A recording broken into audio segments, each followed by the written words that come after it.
The African American rate of homeownership in the United States has been on the decline despite the nation experiencing low unemployment rates as well as higher wage rates than in the past years. I found out while talking to some of the realtors. Lorenzo McDonald. I've been in real estate in the greater Savannah market for over 18 years. I am Marilyn McDonald. I am a realtor. Lisa Fawcett. I am a real estate agent here with Beazer Homes. My name is Reverend Mark Hugh Johnson from Savannah, Georgia. All right, my name is Anthony Smith. My name is Antoinette Smith, and I'm in the process of buying my first home.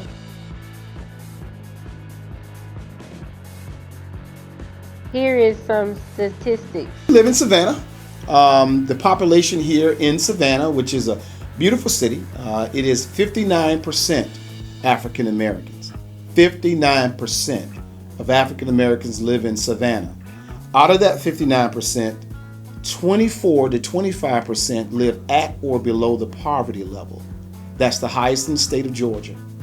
Also, out of the 59%, only 42% of African Americans in Savannah own a home.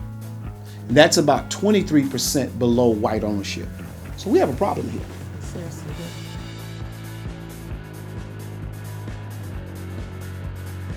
Struggles are about the same as most people, and that is credit.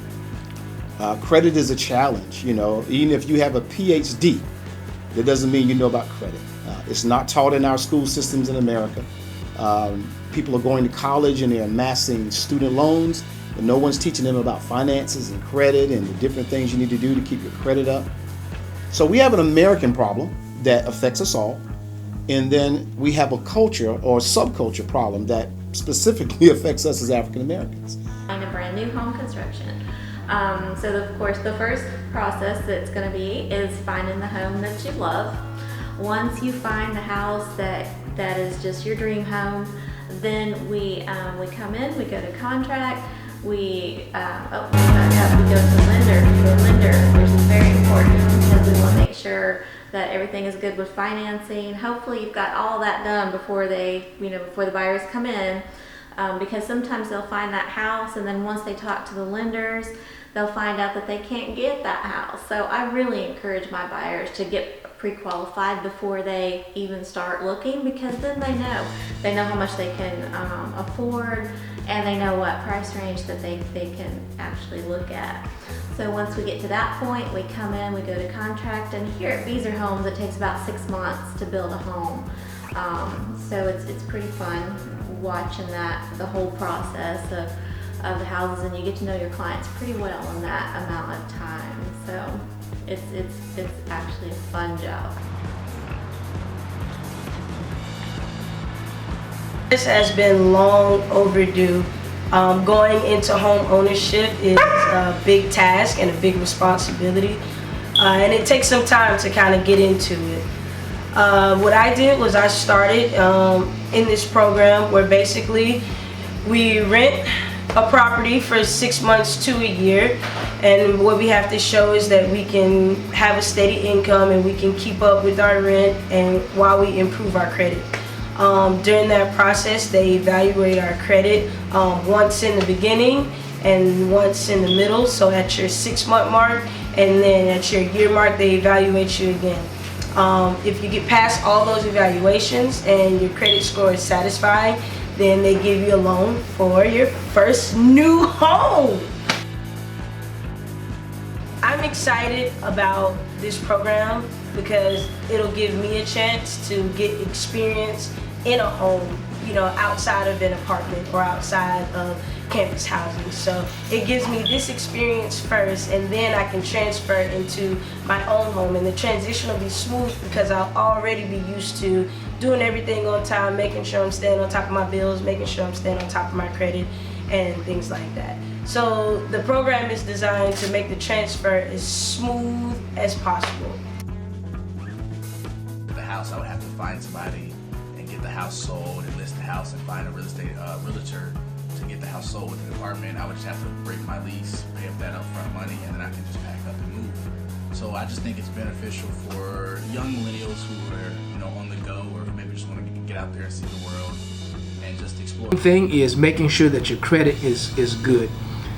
It doesn't have to be the best, but the banks actually look at how good your credit is, so they know that they can trust you to pay the loan back, which is so very important. And if I had to recommend anything for young people these days in preparing for the future is get your credit right, keep your credit right, so when you can you'll be able to buy just about anything you want to buy, because once your name is on the dotted line, once it belongs to you, no one can take it away from you. So we really value our home in Swainsboro. So make sure your credit is right and leave a legacy for your children. Complexity of issues just beyond just buying a home. And so my perspective is I can see subdivisions, I can see communities, how it affects the importance of income, the importance of doing well, how it affects you when you don't do well, all of these things. And we take that, all these years of experience, and we try to put it in a message to educate people.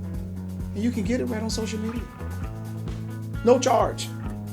And then we do it in 30 to 60 segments. Gotta have, what, 60 seconds for Instagram? 60 seconds for Instagram. We're educating because, that's what we're doing. We're trying to change the paradigm here. Because for so long, people have been so stuck in that way of thinking. That's not realistic. It's not. And there is a culture here in Savannah, like every city has a culture. Like Atlanta, for example, one of the ideas that people say about Atlanta is, hey, we just too busy. But down here, we got a lot of time, and we spend a lot of time on things we shouldn't do. And so we recognize that there is a different culture here than Atlanta. They move a lot faster. They seem to embrace, Atlanta does, embrace information and technology. And because people are coming in from all across the country to live there, where Savannah is unique. And so we understand that our challenge is educating people. We have people who make $150,000, $200,000 a year with bad credit, with poor credit. It's not a lack of income. It falls back down to what my wife was saying. It's the mentality, the mindset, the education. We have people that make, $3,000 or $4,000 every other week. They don't even have checking accounts. They're going to the liquor store cashing checks. You can't do that. So it's time for a paradigm shift. That's correct. And that is what we do. We help with that. That's correct. And we understand it because we are born and raised here, although we lived in other places. But we understand. Right. We want to get people to thinking outside that box. That's correct. I think that's pretty good information. I think so too. Go check us out at Lorenzo McDonald. That's my name. Check out Marilyn McDonald. The information is there. Our pages. Yeah, go to our pages, our business pages. New Homes of Hinesville, Liberty County, the American Dream Team of Rawls Realty, and 30 and Under Club of Home Ownership. That is correct. That is on Facebook. So we have 5 individual Facebook pages, 2 are personal, 3 are business. And then we also have our Instagram, which Instagram is very big for us. A lot of our millennials love it. And that is Fit Nation 2 Realtor. Fit Nation 2 Realtor. And Realtor Brown _87. That is correct. So, Realtor Brown _Sugar 87. I'll get ready to say, don't forget the sugar part. But we're very easy to But check find. us out, guys. We're out here helping people find a place called home. That's correct.